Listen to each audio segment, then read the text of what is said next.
Quando essa pandemia passar, cada cidade, cada localidade, cada bairro, cada família, cada indivíduo, ele vai ter um referencial, ele vai ter uma história para contar. Na cidade de São João da Barra, no norte do estado do Rio de Janeiro, um dos referenciais desta pandemia do novo coronavírus é o fechamento do Sesc Mineiro na Praia de Gruçaí. Era uma das maiores unidades de turismo receptivo do norte do estado do Rio de Janeiro. E recebia turistas do Brasil inteiro, de várias partes do mundo. E era uma unidade que tinha turismo o ano inteiro, porque ela tinha pacotes para o verão, ela tinha atrativos, porque tinha no interior, no seu grande parque interno, réplicas do Taj Mahal, de templos budistas, tinha locomotivas que circulavam por dentro do Sesc. Então era um atrativo que permitia atrair turista o ano inteiro, permitia promover esse turismo o ano inteiro. Mas o fechamento dessa unidade ela foi decidida pelo Sistema S, pelo Conselho Regional, por unanimidade, segundo informações divulgadas pelo Sesc Mineiro. E o impacto na área econômica ou na área social, imediato, é a demissão de 700 trabalhadores, diretos e indiretos, que sobreviviam das atividades do Sesc Mineiro. Eu tenho como convidado nessa sala de hoje aqui o economista Ranulfo Vidigal, que já foi prefeito de São João da Barra, é economista, estuda a economia regional, acompanha esses desdobramentos da pandemia, seus impactos nas cidades do interior. Eu dou boa noite. Ranulfo, tudo bem? Boa noite, meu caro Roberto. Tudo bem, meu amigo? Tudo bem. Comunico nesse momento que você está chegando perfeitamente, a sua conexão está ótima, o seu áudio também está ótimo, então vamos ter um bom bate-papo aqui. Ranulfo. Estou vendo aqui que a minha imagem e a sua estão acima do que a gente merece. Ranulfo, essa semana eu fui até informado, que me deu a informação em primeira mão, vou aqui revelar a fonte, embora não esteja autorizado, mas me revelou isso, falou, olha, chamou a atenção por meio de uma mensagem do WhatsApp. O ex-vereador Marcos Bacelar me mandou uma mensagem chamando a atenção, olha, o Sesc Mineiro, em São João da Barra, acabou vai fechar e vai desempregar 700 pessoas que sobrevivem ali, trabalhadores direta e indiretamente. Eu achei que naquele momento ali poderia estar havendo até um exagero, eu fui apurar, assim, logo na sequência. Na sequência eu encontrei a informação que estava se desativando, mas horas depois, daí você vê a informação pertinente do Marco Bacelar, chegava a informação concreta, o Sesc anunciando o fechamento daquela unidade na Praia de Gruçaí. Ali eu acho que é 1.800.000 metros quadrados, uma área enorme, com vários atrativos para turismo ali o ano inteiro. Ali tem réplica do Taj Mahal na Índia, ali tem réplicas de templos budistas, tem restaurantes, tem atividades de forma que é possível atrair turista o ano inteiro. Ranulfo Vidigal, especificamente para São João da Barra no primeiro momento, qual é o impacto disso? Bom, a gente tem que sempre pensar que Gruçaí, a praia de Gruçaí, a belíssima praia de Gruçaí, gravitava em torno deste empreendimento. Esse empreendimento ele cresceu ao longo de muitos anos. Eu cheguei a morar na praia de Gruçaí e tinha o Sesc como local de encontro e reuniões. O Sesc é uma espécie assim, de centro de convenções que a cidade possui. Daí que eu sou até otimista, que acho que, embora o Sesc, por uma razão nacional, ele também fechou outras unidades, e também uma razão orçamentária, e também de briga política que implicou em questões relacionadas a desvio de recursos, mas ali, especificamente em São João da Barra, eu acredito no futuro, Roberto, numa parceria encabeçada pela Prefeitura, pelo Porto do Açu, e por pequenos empreendedores, pequenos e médios empreendedores da sede e da Praia de Gruçaí, para manter aquele estoque de riqueza ali, né, estoque de serviços possíveis, em pé. Porque a estrutura física está toda nova, ela está sempre remodelada. Se você fosse lá ao longo do verão, você poderia ficar lá tranquilamente. Você falou bem, tem restaurante, tem piscina, ou seja, era uma área de lazer para a média renda e uma área de turismo de negócios para a cidade. Portanto, eu conclamo aqui que no futuro haja um entendimento entre... Por que eu estou dizendo o porto? Porque na legislação da existência do porto, ele tem que fazer contrapartidas, né? Contrapartidas ambientais, contrapartidas sociais e contrapartidas econômicas que ele já fornece, né, através da geração de renda e emprego na cidade. Mas, a partir disso, se houver um entendimento, e aquilo também pode ser utilizado pelo porto, pela prefeitura para suas reuniões e pelo empresariado como centro de convenções, eu tenho esperança de que possam ser recuperados esses 700 empregos tão importantes. Provavelmente esses 700 empregos só ali em Gruçaí geravam não menos que R$500 mil todo mês de empuxo no comércio. É uma coisa muito importante, daí a possibilidade concreta de salvar no sentido positivo, salvar uma estrutura física extraordinária, grande, e que pode ainda gerar serviços e fluxo de renda muito expressivo para a cidade. Você avalia, então, a possibilidade de se formar ali um consórcio reunindo iniciativa privada, poder público, se encontrar um modelo, um formato de gerenciamento de forma que possa manter aquela unidade funcionando. Seria mais ou menos isso? Não deixar fechar. Não deixar fechar, mas, digamos assim, não seria uma coisa fora de propósito em torno de custo para a prefeitura, né? A prefeitura poderia aproveitar até parte da sua força de trabalho já existente, porque a prefeitura, veja, ela mantém ali o balneário em Atafona. Olha como o balneário é importante, né? Nós não podíamos ter, no próximo verão, a partir desta parceria, a área do Sesc também tendo grandes shows, né? Você teria o balneário como uma alternativa e teria Gruçaí numa área de shows, entretenimento, turismo de negócios, né? Por que eu estou dizendo isso? Porque é uma infraestrutura inteira, nova, e mais, há uma demanda natural de várias pessoas de nossa região na direção da praia, e em torno do balneário existe toda uma demanda e uma oferta de serviços, né? São as charretes, né? São os restaurantes, são as pessoas que vão lá e se hospedam e dão as saídas à noite e vão aos restaurantes, enfim. Aquilo não pode morrer, e para a prefeitura provavelmente não vai ser tão caro assim, porque tem receita, e aproveitar a força de trabalho já existente, né? A prefeitura tem um bom contingente de servidores públicos e muitos com alta qualidade. Eu sou bastante otimista, a gente não pode, nesse momento, esmurecer, né?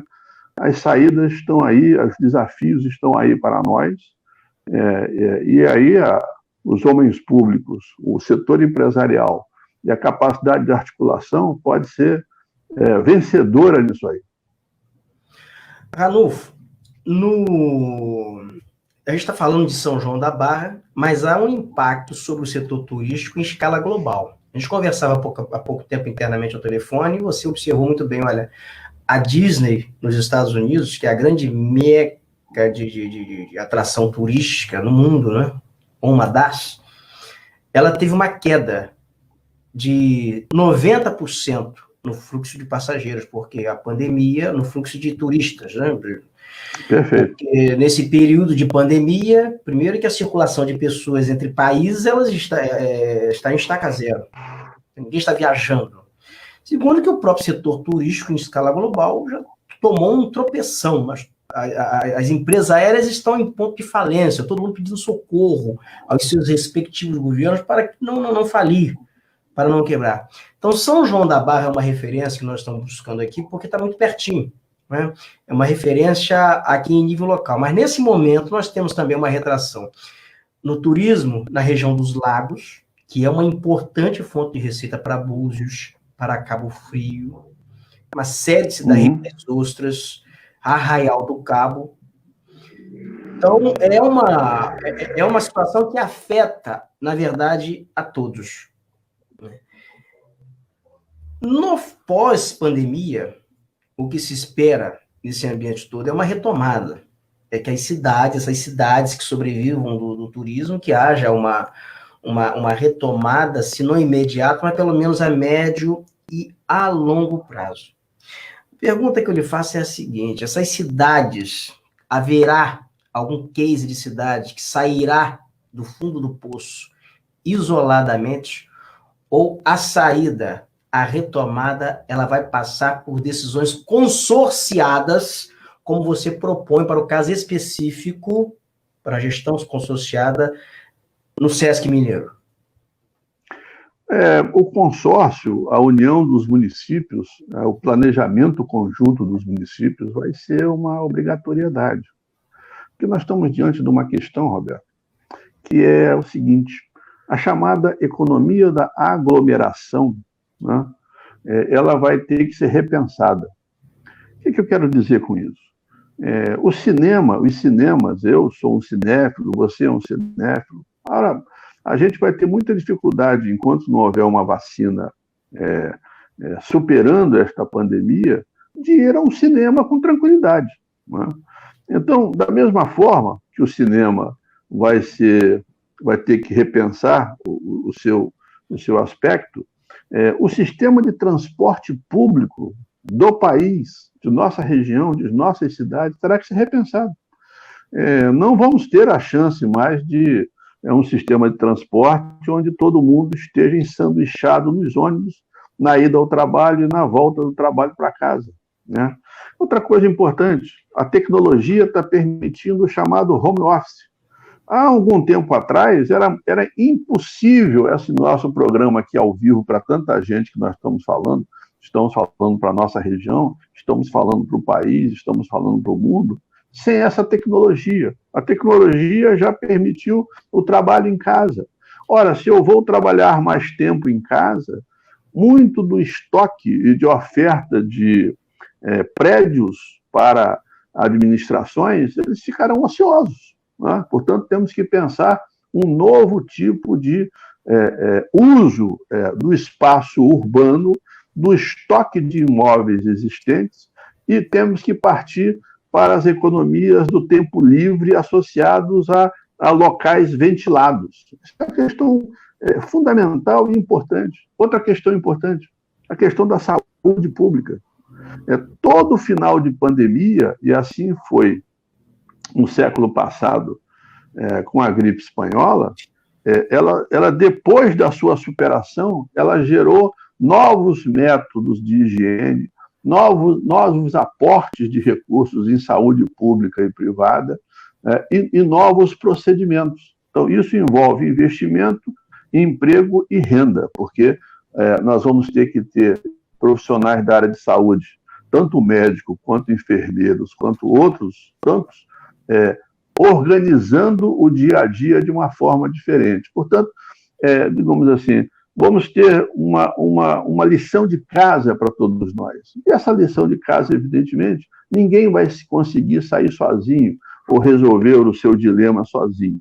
Nós vamos ter que ter parcerias, vamos ter que ter redesenho do poder público, no sentido de que ele já não pode mais fazer do prego ao foguete, porque os recursos fiscais vão ser muito escassos nesse primeiro momento, dado que a economia está tomando um tombo expressivo, e tudo isso nos leva a uma rediscussão dos papéis de todos nós, da intelectualidade, da oferta de ensino público e privado que as nossas cidades possuem e que precisam cada vez mais beber dessa sabedoria para ver as saídas.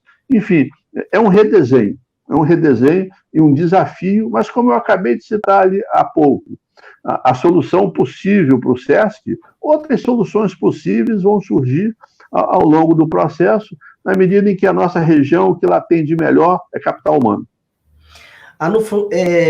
Duas situações que eu gostaria assim, de mencionar para enriquecer esse bate-papo nosso. Eu, há pouco tempo, essa, na verdade, é uma avaliação pessoal. Eu acho que a pandemia ela vai acelerar a quarta revolução industrial. Porque alguns hábitos, por exemplo, o jornal impresso, que é uma das áreas que eu atuo, que a gente atua, ele tende a desaparecer, porque ele é um hospedeiro também de vírus. Então, a leitura em papel, ela já está restrita hoje a um universo de leitores muito pequeno. São pessoas mais idosas, que ainda não se adaptaram adequadamente à leitura digital. Mas, a partir desse momento, você vê que todas as plataformas impressas, a maior parte, elas já desapareceram, foram suspensas, e elas migraram seus leitores para unicamente a plataforma digital. O jornal O Dia não está circulando. Estão circulando grandes jornais, porque estão sendo destinados a assinantes, que é o Estado de São Paulo, o Jornal o Globo. Outra coisa é com relação à moeda. Eu tenho um cartão de crédito aqui, não está comigo aqui nesse momento, senão eu ia exibir, não era para fazer propaganda, que eu não conheço o gerente, eu nunca fui a essa agência bancária, mas é o cartão da minha predileção. Eu resolvo todos os problemas por telefone, eu pago a fatura desse cartão também por aplicativo, que é o cartão Nubank. E tem outros cartões concorrentes neste mesmo modelo. Por isso até me espanto quando eu vejo essa fila em frente à Caixa Econômica Federal, quando seria muito simples você impedir que essas pessoas se aglomerassem em filas para receber auxílio assistencial. Então, o desaparecimento da moeda de dinheiro, ela vai se rarear. Essa é uma avaliação pessoal que eu tenho. E no segundo tópico que eu gostaria de citar aqui, eu estou participando agora, numa fase, durante as próximas 4 semanas, de um curso imersivo da Universidade do Texas, nos Estados Unidos. Juntamente com 5.000 jornalistas, mais de 5.000 jornalistas, de todos os continentes. E nós estamos tendo a oportunidade de interagir, de ouvir, de conversar, de perguntar, assim, tirar dúvidas com as maiores autoridades em termos de pandemias, em termos de acompanhamento de saúde global.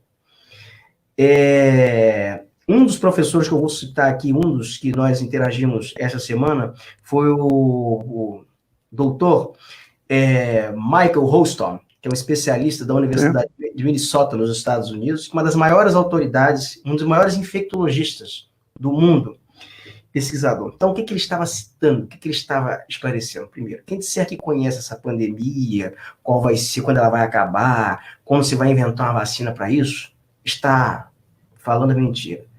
E se a humanidade, nesse momento, está em cima da esperança de encontrar uma vacina, a esperança é a pior estratégia. Porque muitas epidemias não se transformaram em pandemia porque a Organização Mundial de Saúde ela foi ágil e ela emitiu alertas que, por governantes da ocasião, foi ouvida. Um deles, o Ebola se transformaria numa pandemia. Não existe vacina para o Ebola. Não existe vacina para milhares, para milhões de vírus que são existentes, que podem atravessar fronteiras, que é muito mais letal do que uma bomba atômica, que atinge muita gente num curto espaço de tempo. Então, só estou colocando isso para referendar o que você acabou de falar, que é a mudança de hábito. Não por causa apenas do coronavírus, mas por causa de milhões de outros vírus que poderão causar o mesmo estrago que o coronavírus. Essa pandemia que nós estamos enfrentando aqui, quem está dizendo que a Organização Mundial de Saúde não emitiu alerta, que foi tudo com atraso, que ninguém foi avisado, está mentindo.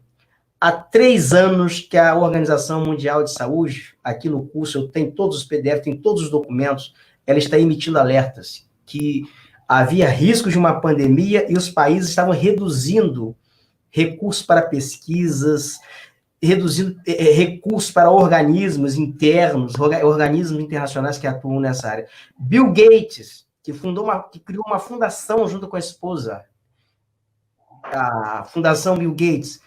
Ele fez palestras e mais palestras, e ele tem alertas e mais alertas falando o seguinte, mostrando o exemplo de uma bomba atômica e de um vírus, e mostrando que o vírus, uma pandemia que é iminente, ela poderia surgir de uma hora para outra. Não se mudou hábitos, mas agora que a porta arrombou, que a pandemia está aí, ela alerta isso, que esse modelo de mobilidade, que esse modelo de economia que está sedimentado em aglomerações, isso daí vai ter que sofrer uma mudança assim, mais substancial daqui para frente. E mais, Roberto, esta situação recente, ela coloca na ordem do dia a solidariedade. E aí entra a figura do poder público. O poder público terá que se reorganizar na questão da saúde e terá que se reorganizar na questão da assistência social. Eu sou daqueles que defendem que nós tenhamos que ter no futuro uma renda básica de cidadania. Para quê? Para evitar exatamente essa situação que acabou de surgir, em que 50 milhões de pessoas, repito, 50 milhões de pessoas, só em Campos, eu imagino que pode beirar a 100 mil pessoas, tiveram que rapidamente ser socorridas, né, com o valor nominal na sua conta bancária em longas filas na Caixa Econômica. Portanto, nós vamos ter que ter políticas de saúde muito mais eficientes e eficazes e políticas de solidariedade com o orçamento público, reduzindo pobreza e indigência. Porque eu vi hoje a estatística do jornal Financial Times, os dois países que estão ainda com curvas muito aceleradas e ascendentes são Brasil e Índia. Ora, que característica tem essas duas economias? Uma proporção muito elevada, Roberto, de famílias na linha de pobreza. Né? Portanto, a doença que começou na globalização e com as famílias mais ricas, agora está se espraiando para as áreas populares e para o interior do país. Portanto, nesse momento, nós temos que ter todo o cuidado, né? Redobrar a atenção daqueles que possam ficar em casa. Ficar em casa, há meia hora atrás, antes de começarmos o nosso programa, uma grande rede nacional de televisão estava falando que um relatório da Universidade Federal do Rio de Janeiro sugeriu ao nosso governador Witzel que faça um lockdown específico nas áreas que já estão tendo problema da oferta de leitos para as pessoas que estão em risco iminente e perigo concreto. Portanto, isso tudo nos leva à saúde, tecnologia e solidariedade, meu amigo. Ranulfo, eu fico muito espantado ainda, assim como falta solidariedade em alguns segmentos da sociedade brasileira. Como as pessoas elas são toscas. Eu ontem vi o seguinte, o presidente Jair Bolsonaro liderando uma caminhada de empresários ao Supremo Tribunal Federal. Os empresários foram bater a porta do Bolsonaro para cobrar iniciativas do governo e socorro às empresas. Mas ele tentou transportar esse problema para o Supremo Tribunal Federal. Então foi todo mundo bater a porta lá do presidente Dias Toffoli, ele liderou essas pessoas, para pedir que abrisse a economia, porque o problema econômico está sendo maior do que a pandemia. Eu não sei como, porque o grande problema é que muita gente está achando que a questão é isolamento e economia, quando o problema real é um vírus, é uma pandemia, Sim. É um vírus letal que pode matar. Agora, para que as pessoas se protejam desse vírus, você não tem que estimular as pessoas a brigar com o vírus, porque é uma briga desigual. Eu vou mais, Roberto. Nós temos 3 questões. Primeiro, já se imaginava uma desaceleração das economias a nível planetário. Já se imaginava. As reportagens, capas do jornal da revista Viu aqui comprovam isso. Há quanto tempo nós estamos falando? Exatamente. esta pandemia ela apenas foi um detonador e um acelerador de um movimento, concorda? Né? E agora, o que está acontecendo é que nós temos que, nesse momento, entender, e o empresariado tem que entender também, que quem gera a riqueza em escala planetária, em escala local, em escala regional, é a força de trabalho. E se nós não tivermos o necessário cuidado com a saúde da força de trabalho, essas pessoas não poderão ser produtivas. Essas pessoas não terão a alta produtividade necessária para a retomada da economia. Eu digo isso porque peguemos o exemplo da Suécia. Né? A Suécia não fez lockdown, e aí sofreu uma situação de queda da economia, achando que, ao não fazer o lockdown e a pandemia, poderia se safar rapidamente. Os Estados Unidos, nesse momento, vivem um dilema. Solta a economia ou espera mais um pouco para ter as curvas em situação mais adequada? Esse é um dilema. Mas, por trás disso tudo nos Estados Unidos, você sabe tão bem quanto eu, existe uma eleição acirradíssima entre o Trump e o Partido Democrata. Né? Mas nós, aqui no Brasil, não temos, nesse momento, a necessidade de tomar medidas fora de propósito. Eu tenho certeza que o bom senso tende a prevalecer. Né? Vamos, nesse momento, socorrer a nossa força de trabalho.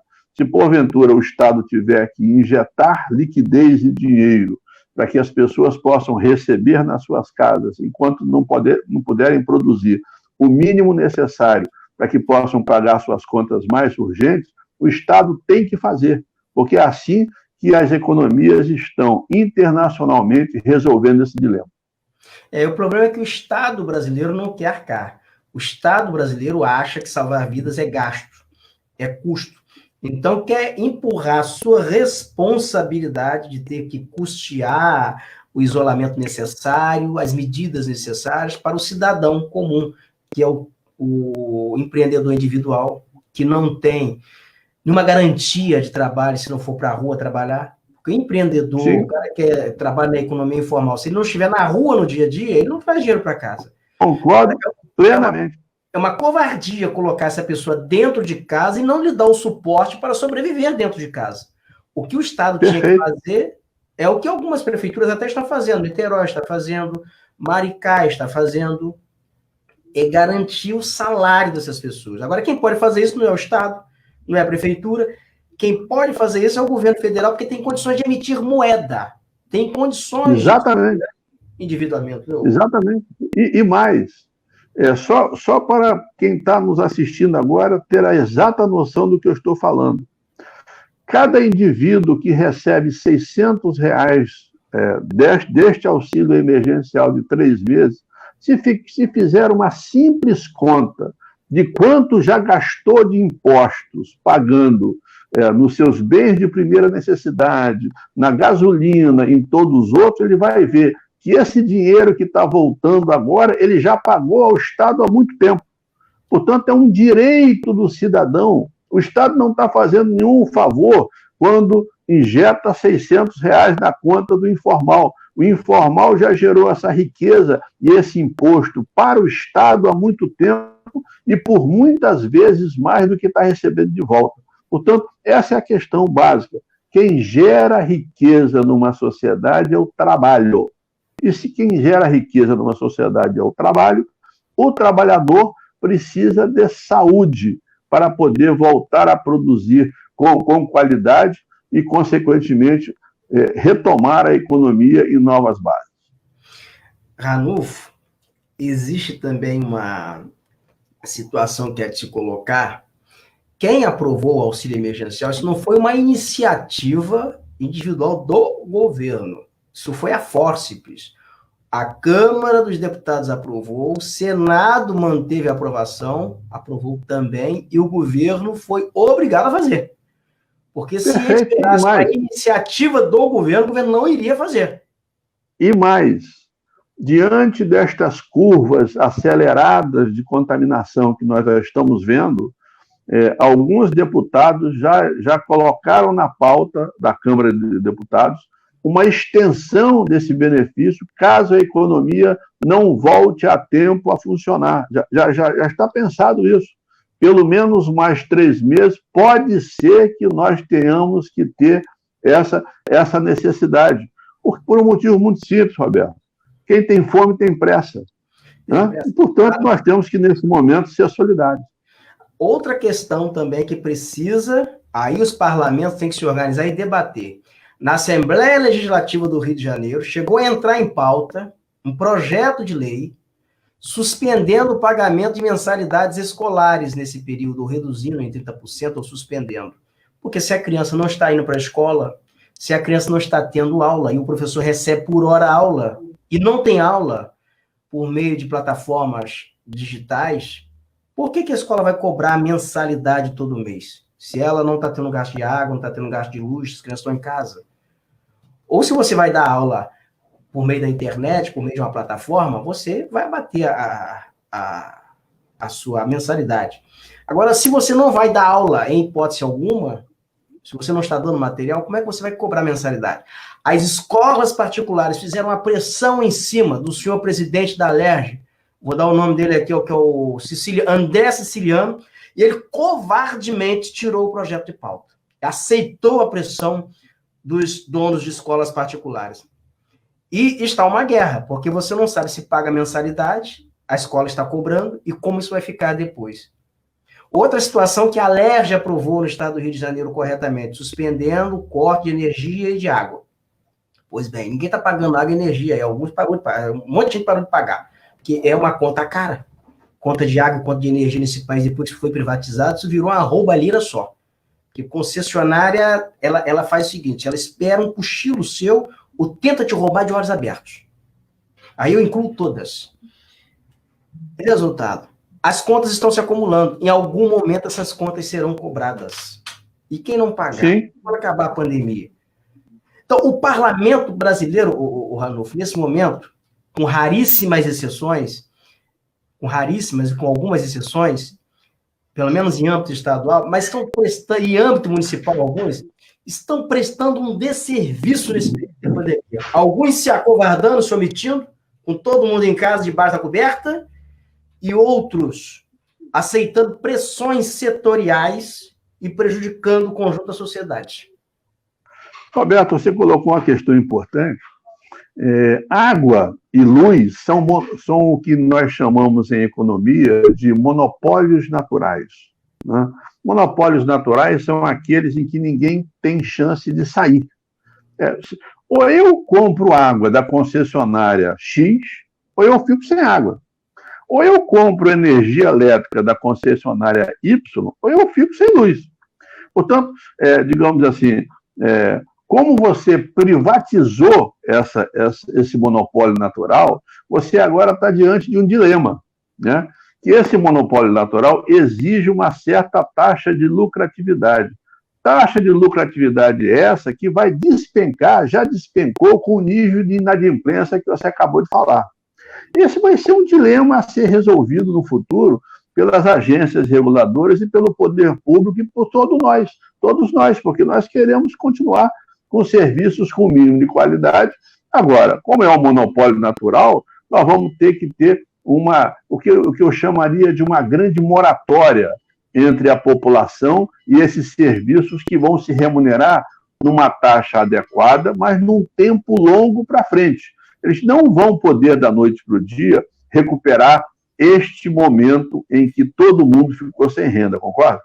Concordo perfeitamente. E é uma situação até inusitada na questão das concessionárias, porque aqui se demonizava a estatização da água, a estatização da energia, mas quem está explorando a energia aqui no estado do Rio de Janeiro, uma parte do território do estado do Rio de Janeiro, é uma estatal da Itália, a Enel. Exatamente. A Enel, que é problemática aos montes. Exatamente. Explorando a energia, que é uma estatal italiana. Tiraram de uma estatal brasileira, entregaram para uma empresa chilena e hoje está na mão de uma estatal italiana. E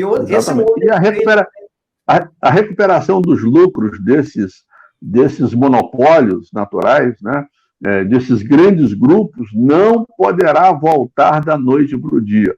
Eles vão ter que, no longo prazo, recuperar tudo isso, mas sem sangrar a capacidade concreta do cidadão comum. Outra questão que nós vamos ver, talvez não no Brasil num momento assim, imediatamente, mas em outros países, até de primeiro mundo, pasme, até nas catedrais do liberalismo, é a reestatização de alguns serviços. O que já está acontecendo na Inglaterra. Já está acontecendo. Exatamente.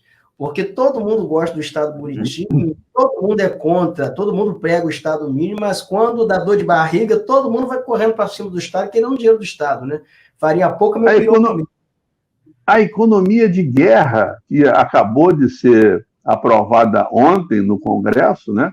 Chamado orçamento de guerra, não é outra coisa senão, meu caro Roberto, a estatização branca do setor financeiro brasileiro. Ora, se você pode dar 1,2 trilhão de reais para que o setor financeiro corretamente não quebre, e aí eu quero tranquilizar todo mundo, essa legislação simplesmente garantiu os nossos depósitos à vista e a prazo na rede bancária, né? Mas é uma estatização branca. Ora, por que você, que é devedor de uma conta de água e de uma conta de luz e de outras contas de serviços de monopólio natural, vai ter que, da noite para o dia, se virar para resolver e pagar esta conta que pode ser paga tranquilamente no longo prazo? Exato. E sem contar que tem muita gente dependurada no BNDES. Tem muita gente que está alardeando, que investiu tantos milhões na extensão da rede de água, de rede de esgoto, mas mamou dinheiro lá na teta do BNDES. Águas do Paraíba, em Campos, assim, mas, digamos, eu vou usar um termo popular, não é chulo, mamou com força nas tetas. Exatamente. Então, este é o momento em que temos que olhar a sociedade. A sociedade ela é um instrumento da riqueza, né? O trabalho é um instrumento da riqueza. Então, por exemplo, na retomada, além de saúde, outro setor fundamental vai ser saneamento básico. Porque parte dos problemas que nós estamos vivendo, que vão nos levar a lockdown na cidade do Rio de Janeiro, são as favelas, ou não? E Sim. Qual é o problema maior nas favelas? É a questão do saneamento básico. Né? Ora, são responsabilidades de longo prazo que todo esse setor vai ter que se reorganizar para suprir. Eu vou dar até assim, em Campos especificamente, se você observar, digamos assim, a oferta de água é bastante adequada e a oferta de saneamento tem crescido. O problema em Campos é que a tarifa é uma das mais caras do país. Isso precisa ser revisto ao longo do tempo. Mas tem cidades que o saneamento é extremamente precário e o acesso à água ainda é completamente inadequado. Você sabe disso, meu caro? Perfeitamente, Ranulfo. A oferta de água em Campos ela é adequada, isso é fato. Agora, a oferta de esgoto na área central ela é adequada, mas não queira atravessar a ponte para alguns bairros de Guarulhos, porque você vai dentro de Custodópolis, você vai encontrar esgoto a céu aberto. Se você chegar aqui em frente ao shopping aqui do investidor, coitado, Joilson Barcelos, vai construir um shopping aqui em Guarulhos, um investimento, que foi o Guarulhos Plaza Shopping. A poucos metros do shopping, você vê ali uma cachoeira de fezes em determinados horários.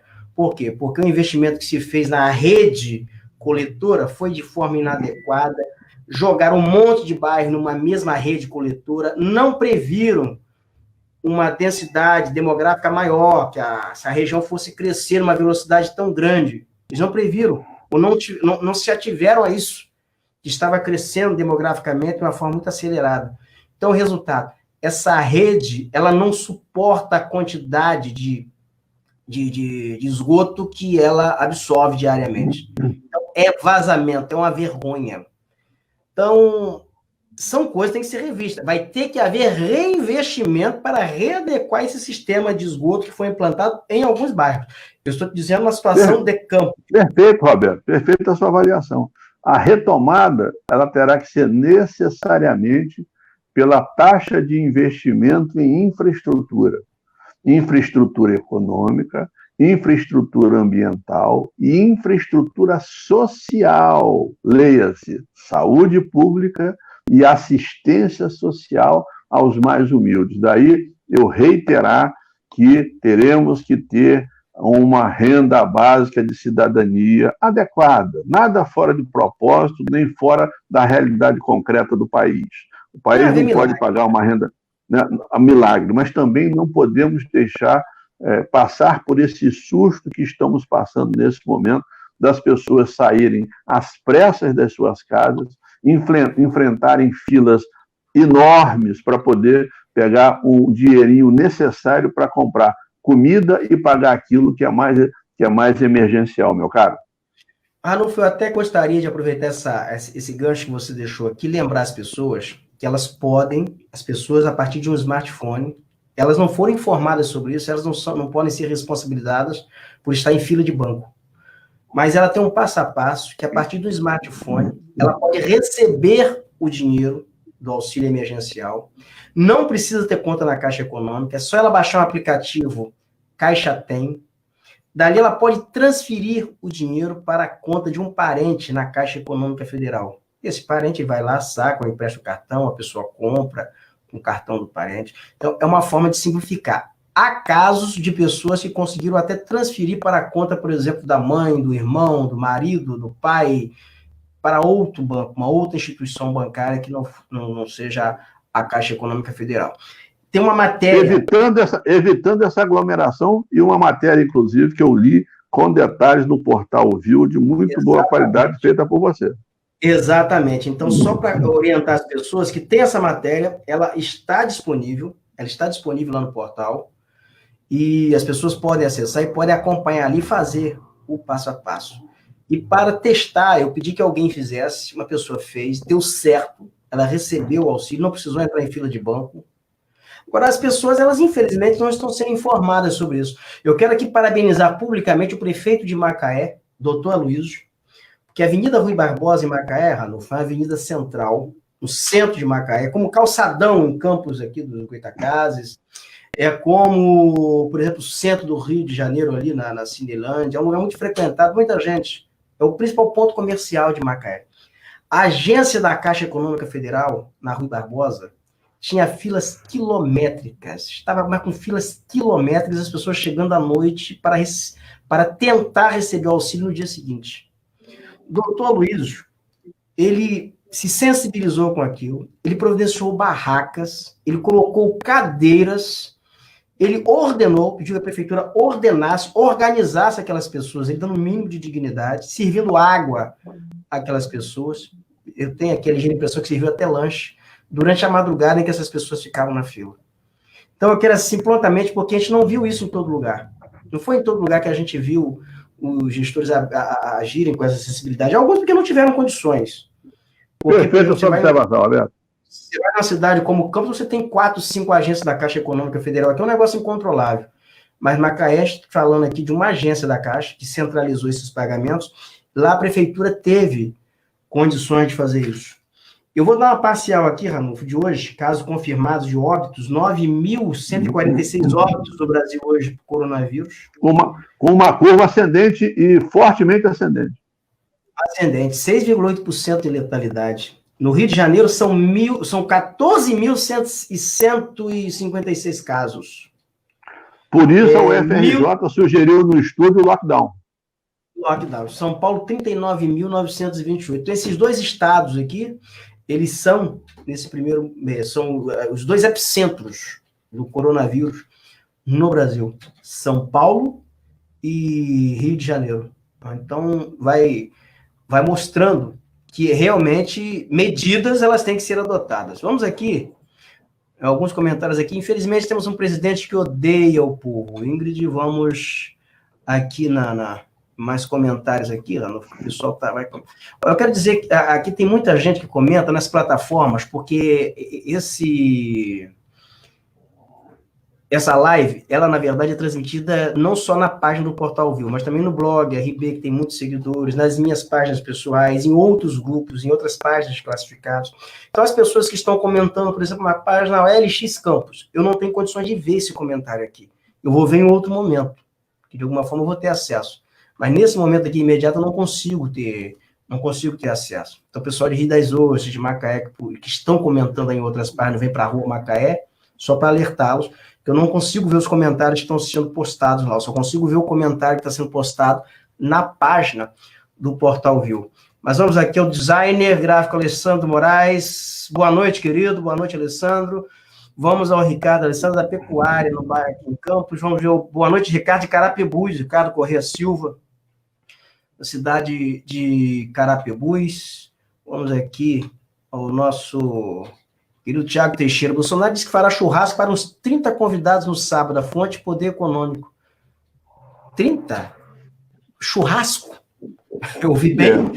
Vai promover um churrasco? Deveríamos ter mais cuidado nesse momento, porque as aglomerações são completamente fora de propósito. Isso não tem como, assim, não há... Nesse curso, Ranulfo, que nós estamos fazendo lá pela Universidade do Texas, a comunidade científica mundial, ela é altamente crítica, mas ela é altamente crítica a essas condutas do presidente Donald Trump nos Estados Unidos, presidente Jair Bolsonaro no Brasil. Assim, são as duas referências negativas no enfrentamento dessa pandemia do coronavírus. É até compreensível, Roberto, digamos assim, a preocupação do nosso presidente, porque já temos informações preliminares de que podemos vir a perder, já em 60 dias, 90 dias, 10 milhões de empregos, né?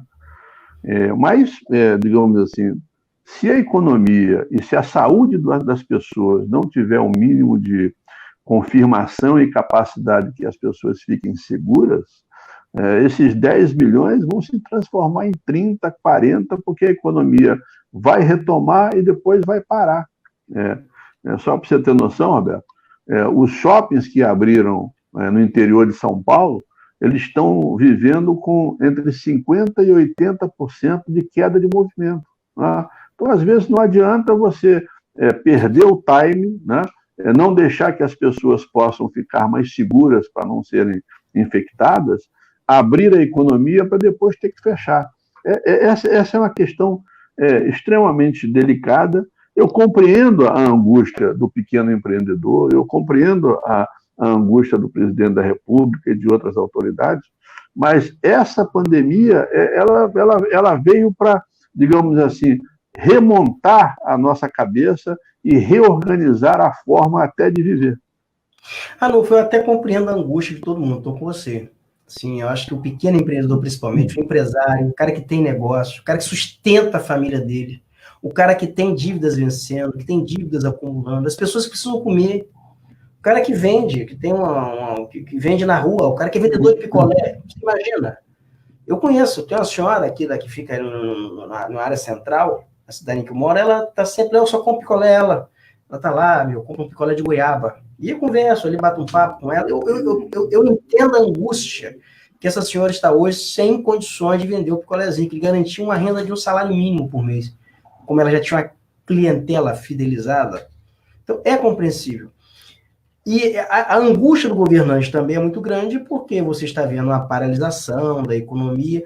Agora, há de se considerar que você tem um governante que está com essa preocupação anteriormente, que ele adotou mecanismos para evitar uma curva ascendente, para que você pudesse afrouxar, flexibilizar as regras num prazo adequado, e você tem o governante que ficou o tempo todo dizendo que isso era uma gripezinha, que não ia chegar aqui, que o povo brasileiro tinha que ser estudado.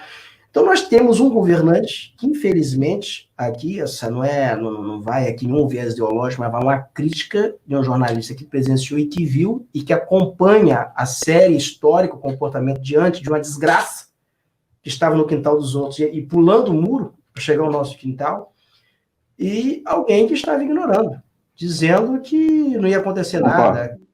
E quando estava acontecendo, já quando estava morrendo um monte de gente, dizendo o seguinte, que já estava chegando ao final. Só estava morrendo aquilo, não ia morrer mais ninguém, já estava indo embora, já estava acabando a crise.